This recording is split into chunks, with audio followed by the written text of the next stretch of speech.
شاہ جی نئی تازی آج جو ہے یہ میرا خیال ہے پاکستان کے لیے بڑا امپورٹنٹ دن تھا.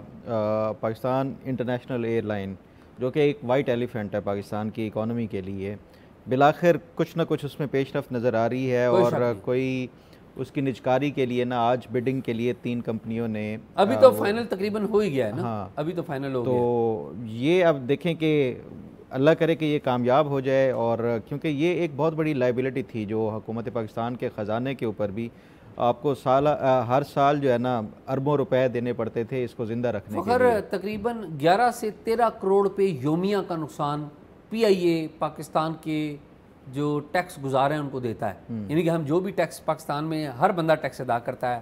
ہم اگر ماچس کی ڈبیا لیتے ہیں تو اس پہ ٹیکس ادا کرتے ہیں, پانی کی بوتل لیتے ہیں اس پہ ٹیکس ادا کرتے ہیں, ہم انڈے لیتے ہیں, ہم بریڈ لیتے ہیں, کوئی بھی چیز, پیٹرول لیتے ہیں, ٹیکس ادا, تو وہ ٹیکس حکومت کے خزانے میں جاتا ہے. اور حکومت یہ 4-5 ادارے ہیں جن کو وہ کھلا رہی ہے, ان میں سے سب سے بڑے اداروں میں پاکستان یہ تھا, پاکستان اسٹیل ملز ہے, یہ اس طرح کی جو ادارے تھے. پاکستان ریلوے بھی ہے. ہاں جی جی ہاں, پاکستان ریلویز بھی ہے. تو شاہ جی جو ہم ہسٹری پڑھتے ہیں اور کچھ دیکھتے ہیں ریفرنس وغیرہ کہ یہ پی آئی اے تھا جس نے یو اے ای کی ایئر لائن کو انہوں نے شروع کیا تھا, ان کو سپورٹ کیا تھا. آج دیکھیں ایمریٹس کہاں پہ پہنچی ہوئی ہے اور ہماری پی آئی اے کہاں پہ ہے. ایک چیز جو مجھے لگ رہا ہے نا, یہ جو ماڈل ہے جو گورنمنٹ اونڈ جو یہ اس طرح کی انٹرپرائزز ہوتی ہیں, میں پڑھ رہا تھا ابھی پچھلے دنوں انڈین جو ایئر لائنز ہے وہ اس کو بھی اسی طرح کا خسارے کا سامنا ہے, اور وہاں پہ بھی بے شمار جو ہے وہ نقصان کے حوالے سے اس طرح کی رپورٹس آ رہی حالانکہ وہ نجی ہے, پرائیویٹ ہے. جو ان کی انڈین ایئر لائنس ہے نا, نہیں وہ اس میں کچھ سرکاری اس کا وہ ہے, وہ شیئرز ہیں لیکن پرائیویٹلی تو لیکن جو ایک میں سمجھتا ہوں کہ یہ ہمیں جو پرائیویٹائز کر کے, کیونکہ جو پرائیویٹ انٹیٹی ہوگی نا وہ اس کو ایک کمرشل بنیادوں کے اوپر چلائے گی. یہاں پہ یہ جو مسائل پہلے بھی کھڑے ہوتے رہے کہ جو ایک طیارہ ہوتا ہے ان کے جو آپ کا سٹاف ہوتا ہے اور اوورآل جو پی آئی اے کا جو عملہ ہے وہ پتہ نہیں دنیا بھر میں سب سے زیادہ ہی جو ہے نا ہماری پی آئی اے والے جو ہے وہ اس پہ وہ تھا ریشو جو اس کی تھی. اچھا فخر, جو آپ نے ہندوستان کی بات کی نا, ہندوستان کی ایئر لائنز فائدے میں جا رہی تھی.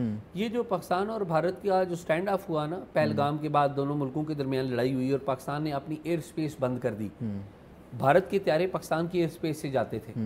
اچھا, جب ایئر سپیس جانے کا مطلب یہ ہے کہ پاکستان کو وہ پیسے دیتے تھے, کرایہ دیتے تھے پاکستان سے محفوظ انداز سے گزرنے کا, تو ظاہر ہے جب ایئر سپیس بند ہوئی تو وہ کرایہ دینا بند ہو گئے.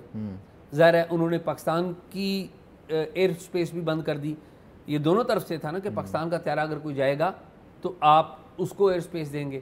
اب ہندوستان کے جو طیارے ہیں پاکستان کی ایئر سپیس استعمال نہ کرنے کی وجہ سے ان کے جو روٹ ہیں, ان کی جو نجی کمپنی ہیں ان کے روٹ لمبے پڑ گئے, ڈیوریشن بڑھ گئی. ڈیوریشن کا مطلب پیٹرول بڑھ گیا, تو اس لیے بڑھ گئی. پوری دنیا میں امریکن ایئر لائنز, امریکہ, یورپ کی بھی کوئی ایئر لائنز جو ان کا نیشنل کیریئر ہے وہ پرائیویٹ ہوتی ہے, وہ کوئی سرکار نہیں چلا رہی ہوتی. سرکار کے شیئرز ہو سکتے ہیں لیکن سرکار چلاتی نہیں ہے. لیکن بدقسمتی سے کاروبار میں جب آتی ہے سرکار, اور یہاں پر جو لوگ کام ورکر ہوتے ہیں ان کو اپنے انسینٹیو چاہیے ہوتے ہیں, پروموشن چاہیے ہوتی ہے اور چھٹی چاہیے ہوتی ہے, پرکس پریویلیجز چاہیے ہوتے ہیں. اسے کمپنی کا بینیفٹ یا پرافٹ نہیں دیکھنا ہوتا. اور جو مینیجرز آتے ہیں, سیاسی حکومتیں آتی ہیں یا فوجی حکومتیں آتی ہیں, انہوں نے اپنے بندے کھپانے ہوتے ہیں. پی آئی اے کا آپ کو پتہ ہے ایک عرصہ تک جو بورڈ کا سربراہ تھا وہ سیکٹری ڈیفنس ہوا کرتا تھا, ایک جو جنرل صاحب ہوا کرتے تھے ان کو لگایا کرتا تھا, جنہوں نے ساری زندگی کبھی کمرشل پلین کی جو مارکیٹنگ ہے وہ نہیں کی یا انہیں نہیں پتہ. اور پھر بعد میں جو سول لوگ آئے انہوں نے بھی پورا احساس ڈالا. تو بہت اچھی بات ہے, یہ گورنمنٹ کر رہی ہے. نگران دور میں یہ کام شروع ہوا تھا, یہ دوسری اٹیمپٹ ہے, پہلی مرتبہ ناکام ہو چکی ہے. جو ہے یہ نگران دور حکومت میں اس وقت کے جو پرائم منسٹر تھے انوار الحق, اور ان کے ساتھ Hassan Fawad, former secretary to prime minister, انہوں نے اس کا بڑا تیزی سے کام کیا تھا, لیکن باوجود وہ نہیں ہو سکا. تو اچھی بات ہے اگر یہ ہو رہا ہے تو یہ بہت پاکستان کے لیے اچھی بات ہے. بالکل.